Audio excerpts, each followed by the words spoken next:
kooda doornimo iyo diyaarinta cunooyinka afurka sida caadada u ah. Esther Ismaaciil waxaa meel dhex u maraya karinta cunooyinka fudud ee sambuuska, burka iyo bajiyaha oo ay soo bilowday barqanimadii maanta. iyada ahaan cunooyinka la shiilo kaliya ugama dhigna afbilowga afurka qoyska. wallaahi horta aniga familkeyga intaan idoo la subin afur ma aana ku dhaha sambuus ayagoo afka la gelinin afur ma cuninbo qof dabeecad ma laho dada canjeero cuno dada bariis ku cuno afur ku suubsanaya moogta anaga afurkeena sambuusaha iyo baji iyo bur la'aan ma wal afuri karabo kaligoodna ma ahan. waxaa sidaa oo kale cunooyinka shiilan uga afura qoysas badan kuwaasoo aan suuraysan karin afur bilaa sambuus ah. waana hawl diyaarinteedu ay ku kacayso waqti badan iyo isticmaalka adeeg badan oo qudaar ah.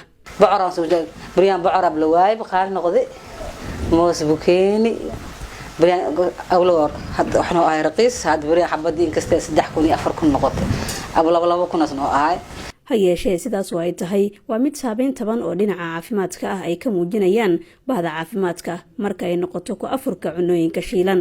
marka loo eego Dr. Maxamed Xasan Nuur oo qaybta dheefshiidka iyo cunno mareenka ku gaaroobay kiisaska xanuunada gaaska waxay noqdaan kuwa soo kordha gudaha bisha Ramadaan.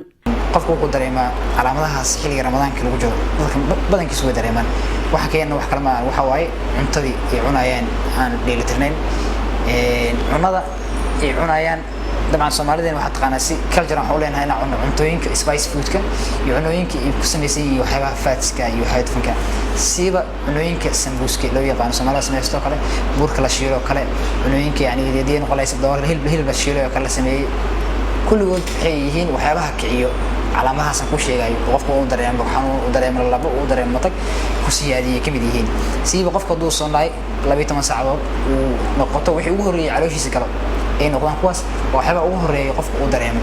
balse Esther ayaa qabtay in cunista cunooyinka shiilan aysan alaaba sabab u ahayn gaaska ha yeeshee dhibtu tahay sida loo kariyo. hilibka qaleelkiisa la subinaa hilibku engeg oo waxba saliid lahayn oo nadiif marka shiid sambuuska ku shubeysid waa inuu 4-3 meel box ka xirnaada haduu sambuuska 4 meel ka 3 meel ka xiriya maartay gaas saliid ma bagalayso dadku waxa wareerna waxa weeyaan saliida galiis inta ka xiraaya geesay ka furantaa saliidi gashi basashi iyo hilibkii nush iyo calooshii haawanaysa dil dhax geliyo kaasa keena gaaska.